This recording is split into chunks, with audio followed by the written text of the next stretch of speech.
Dr. G, and welcome again to Manifest Monday. Did you know thoughts become things? And guess what? Things become thoughts. What does that have to do with anything? Well, look up there. Like, what does that remind you of?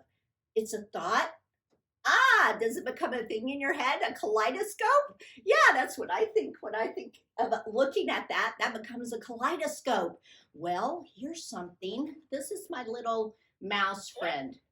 Like a big pizza pie, it's amore. You know what? This thing becomes a thought because my dad asked me to play that song. Yeah, he was a little Italian man, and I played that song, not like the mouse version, but I played that song at his memorial service and several other Italian love songs because he was such a romantic all of his life. He died at 90. God rest his soul. He lived well. He died well. And when I saw this little mouse, I thought of my dad. Well, let's take that thought. So I can listen to this and remember the fun thoughts of my dad, or I can listen to this and then become sad and become despondent. And then what does that thing create? It creates, hey, what's that thing? That thing becomes like, I'm not wanting to do anything today. I'm, remembering him and remembering his laugh, and it's making me sad. I have a choice what to do with any thought and any image, any object that I see can turn into something. And guess what it turns into?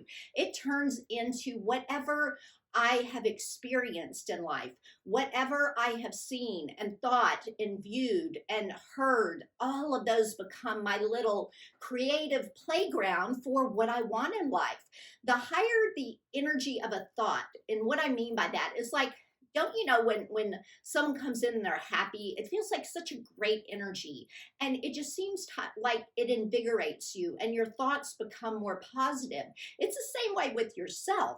As you have thoughts, you have a way to mold and shape those thoughts. If I have a sad feeling about my dad and I'm listening to this little mouse and I miss my dad, I can also be like, oh, he was so funny. That's why I bought this mouse to begin with, because he was funny. When he laughed, he was short, and he'd be on his chair and his little feet would go, when he'd be on his lounging chair. And so this little guy, his little feet and arms move, and it reminds me of my dad.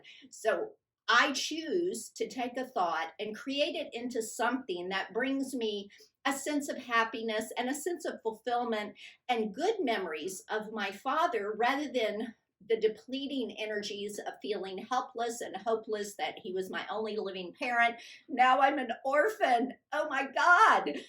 Well, that's the truth. I can either be like, hey, I'm grateful I had him, or I'm an orphan. I'll never hear from him again. I've forgotten how to cook because he was always the one I called when I cooked. And instead of, he put a creative spirit in me. So sometimes I cook and I just throw things together and it turns out great. So I embrace the things he taught me. So your wisdom for today is to remember that thoughts become things and things become thoughts, and make your choices wisely.